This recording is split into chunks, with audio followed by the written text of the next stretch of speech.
Sa unang tingin, mukha itong kwento ng isang mayamang pamilya. Mga taong nakatira sa magagarang condominium, mga personalidad na kilala sa media industry ng India, mga taong tila nasa kanila na ang lahat, kapangyarihan, koneksyon at pera. Pero sa likod ng kanilang perpektong imahe, may isang lihim na halos 2 dekadang itinago. Isang batang babae ang pinalaking naniniwalang ang sarili niyang ina ay ate lamang niya. Isang pamilya ang nabuo sa kasinungalingan. At isang pag-ibig ang naging dahilan upang unti-unting mabunyag ang lahat. Noong April 2012, bigla na lang naglaho si Sheena Bora. Walang malinaw na paliwanag, walang bangkay, walang kasiguraduhan kung buhay pa ba siya o hindi. Ngunit habang tumatagal, mas maraming tao ang nagsimulang magtanong. Bakit tila walang nag-aalala sa pagkawala niya? Bakit parang may mga taong gustong ibaon sa limot ang pangalan niya? At bakit habang lumalalim ang investigasyon, mas nagiging madilim ang katotohanan? Dahil sa kasong ito, mabubunyag ang isa sa pinakanakakagimbal na family secret sa India. Isang kwento ng manipulation, obsession sa image, at isang anak na tila hindi kailanman tunay na tinanggap. Ito ang kaso ni Sheena Bora, at ito ang Truth Files Episode 15. Hello everyone! Welcome back sa ating channel. Or kung ngayon ka palang napadaan dito, welcome din sa'yo. This is Truth Files, kung saan hindi lang natin kinikwento ang mga krimen, kundi sinusubukan din nating intindihin kung paano at bakit sila nangyayari. Dito sa Truth Files, we don't just tell stories. We try to feel and understand ang mga tao sa likod ng balita. Because behind every headline, there's a family, a life, and truth that deserves to be brought to light. If you are into real stories narrated in Tagalog in a way that feels personal and genuine, you can subscribe and stay with me. April 24, 2012. Sa gitna ng makulay ngunit magulong syudad ng Mumbai, India, tila ordinaryong gabi lamang iyon para sa karamihan. Dumadagundong ang mga sasakyan sa matataong kalsada habang unti-unting bumubuhos ang mahinang ulan. Sa loob ng isang sasakyan, tahimik na nakaupo ang 23 years old na si Sheena Bora. Isa siyang batang babae na maraming pangarap sa buhay. Matalino, independent at puno ng pag-asa para sa kinabukasan niya kasama ang lalaking mahal niya. Ngunit hindi niya alam na ang gabing iyon ang magiging huli niyang gabi sa mundong ito. Habang umaandar ang sasakyan sa madilim na bahagi ng lungsod, walang sino man ang mag-aakalang isa sa pinakamalaking true crime cases sa India ang kasalukuyang nabubuo. Mas lalong walang makakapaghinala na ang taong pinagkatiwalaan ni Sheena bilang kanyang ate ay siya palang tunay niyang ina. Isang sikreto ang matagal nang ikinubli sa likod ng isang sosyal at makapangyarihang pamilya. At nang magsimulang mabasag ang kasinungalingang iyon, unti-unting sumunod ang trahedya. Bago pa man maging kilalang media executive si Indrani Mukherjee, isa muna siyang ordinaryong babae mula sa Assam, India. Lumaki siya sa isang simpleng kapaligiran at ayon sa ilang ulat, maaga siyang nabuntis habang teenager pa lamang. Sa konserbatibong lipunan ng India, noong mga panahong iyon, malaking kahihiyan para sa isang batang babae ang magkaroon ng anak nang hindi kasal. Dahil dito, isang desisyon ang ginawa na magbabago sa buhay ng maraming tao. Sa halip na kilalanin bilang mga anak sina Sheena Bora at ang kapatid niyang si Mikhail, ay pinakilala sa iba bilang mga nakababatang kapatid ni Indrani. Lumaki si Sheena na tila ba kapatid lamang siya ng sarili niyang ina. Ang mga taong dapat sanay lolo at lola niya ang tumayong magulang niya, habang si Indrani naman ay unti-unting umahon sa buhay at lumayo sa Assam upang maghanap ng mas magandang oportunidad.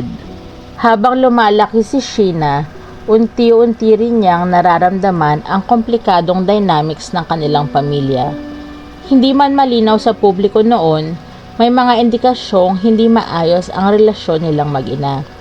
Habang si Indrani ay nagiging bahagi ng high society ng India, si Sheena naman ay naiwan sa mas simpleng buhay. Ngunit sa kabila ng lahat, lumaki si Sheena na porsigidong magkaroon ng magandang kinabukasan.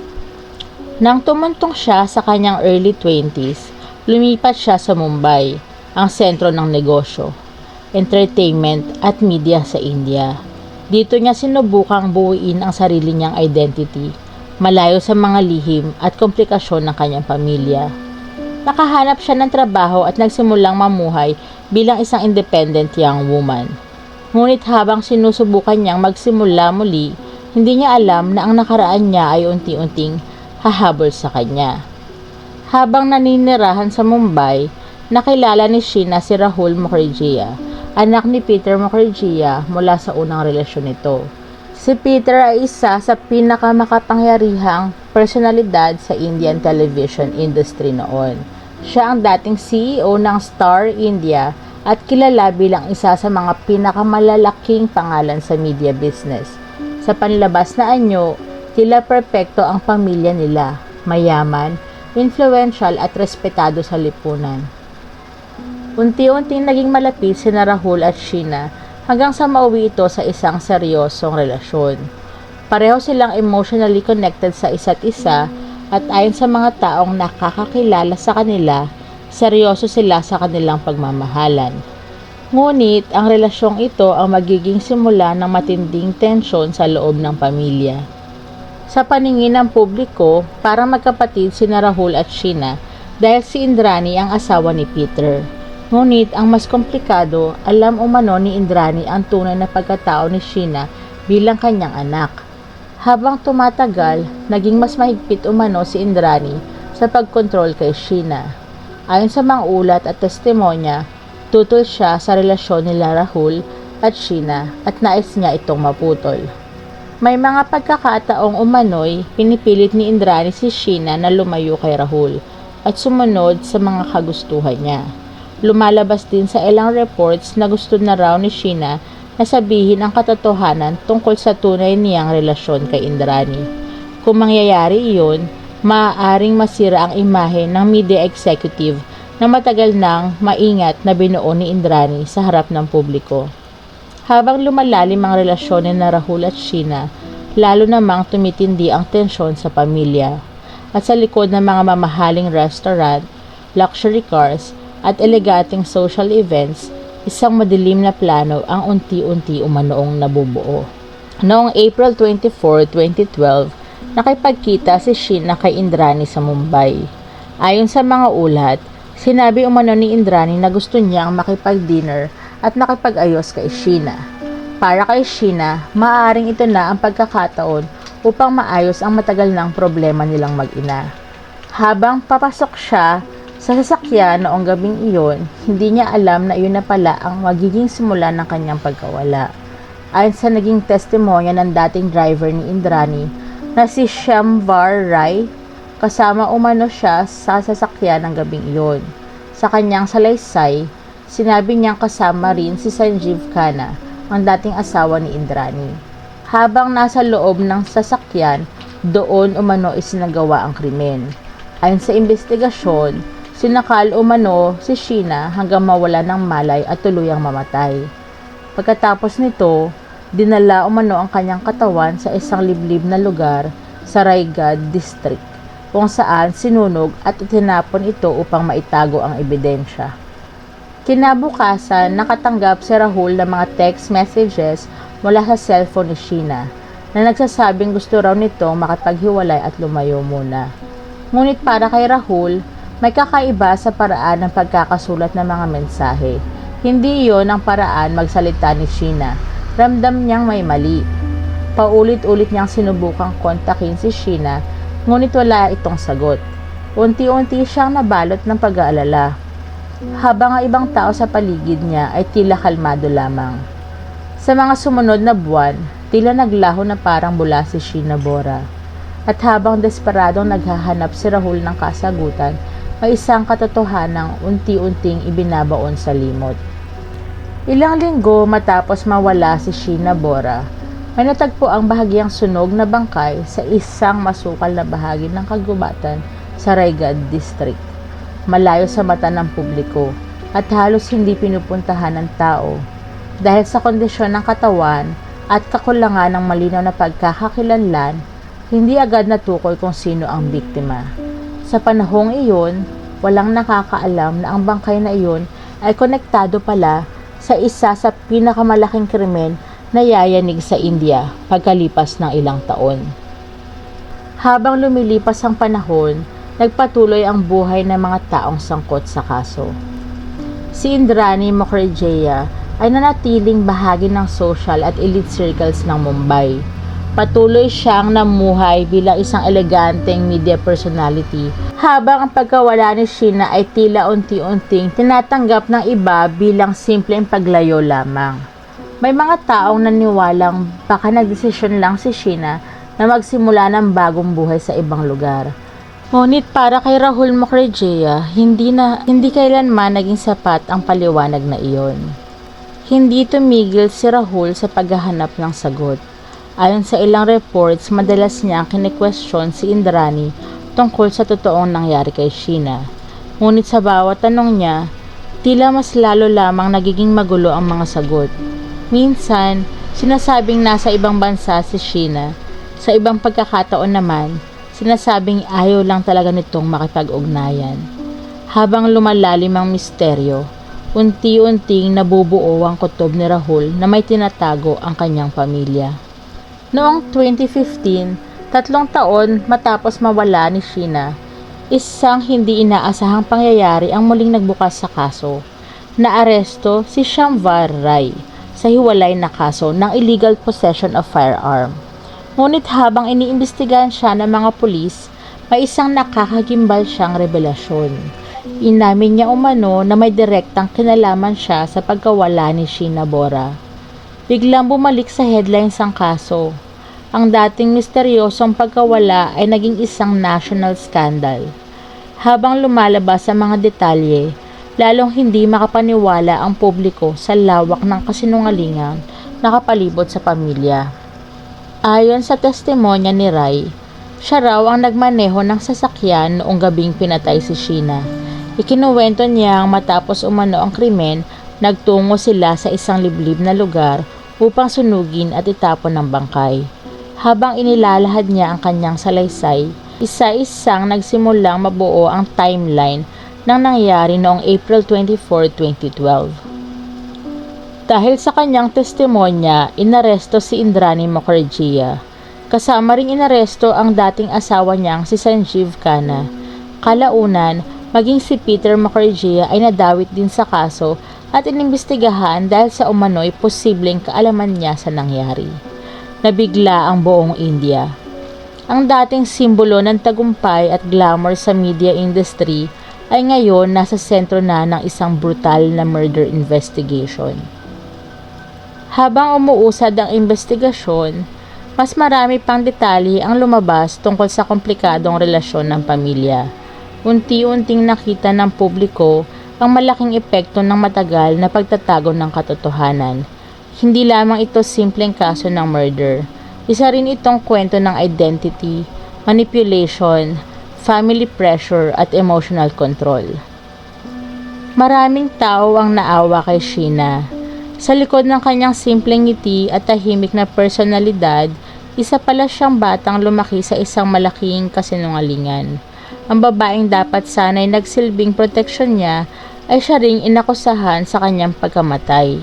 Samantala, si Rahul ay patuloy na nasasaktan habang lumalabas ang mga detalye ng kaso. Ang babaeng minahal niya ay hindi lamang basta nawala. Posible palang matagal na itong pinatay habang pilit siyang pinapaniwala na iniwan lamang siya nito. Para kay Rahul, doble ang sakit na dinanas niya.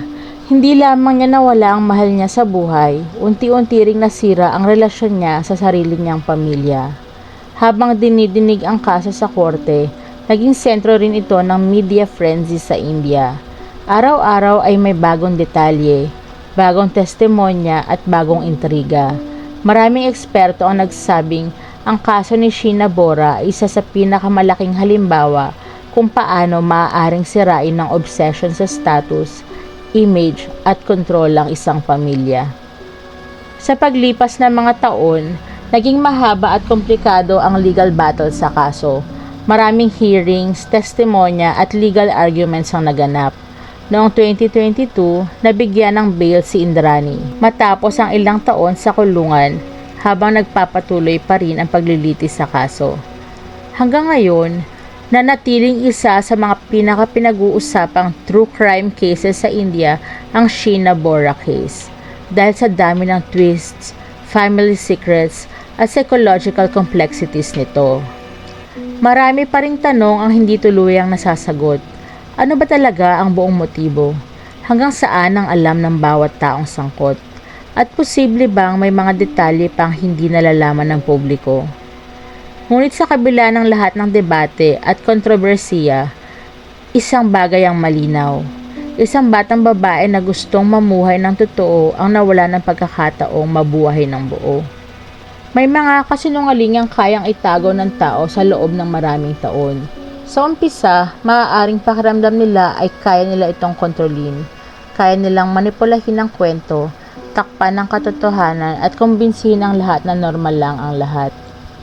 Pero habang tumatagal, unti-unting nabubulok ang pundasyon ng mga sikretong iyon. At minsan, bago pa lumabas ang katotohanan, may mga buhay nang nasira. Ang kaso ni Sheena Bora ay hindi lang kwento ng isang krimen. Isa rin itong kwento ng isang babaeng lumaking hindi lubos na kilala ang tunay niyang lugar sa pamilya. Isang babaeng naghanap ng pagmamahal, katotohanan at kalayaan, ngunit nauwi sa trahedya. At marahil hanggang ngayon, iyon pa rin ang pinakamasakit na bahagi ng kwentong ito. Hindi lang kung paano siya namatay, kundi kung paano siya nabuhay sa gitna ng kasinungalingang hindi niya pinili. Sa maraming true crime cases, madalas nating marinig ang tungkol sa galit, pera o paghihiganti. Ngunit minsan, ang pinakadelikadong bagay ay hindi galit, kundi ang desperasyon ng taong protektahan ng isang kasinungalingang matagal nang tinago. Sa kaso ni Sheena Bora, hindi lang isang buhay ang nawala, isang pamilya rin ang tuluyang nasira, isang pag-ibig ang winasak ng mga sikreto, at isang katotohanan ang pilit itinago hanggang sa hindi na ito kayang kontrolin. Hanggang ngayon, marami pa ring tanong ang bumabalot sa kaso. May mga detalye pa ring pinagtatalunan. May mga taong naniniwalang hindi pa lahat ng katotohanan ay lumalabas. Ngunit sa dulo ng lahat ng headlines, investigations at courtroom drama, may isang simpleng katotohanan na mahirap kalimutan. May isang batang babae na gusto lamang mamuhay ng malaya at mahalin ng totoo. At marahil, kung walang mga lihim na pilit itinago, baka iba ang naging ending ng kanyang kwento. Kung nagustuhan mo ang episode na ito ng Truth Files, huwag kalimutang mag-like, mag-comment at mag-subscribe para sa mas marami pang true crime stories, mysteries at mga kasong yumanig sa iba't ibang panig ng mundo.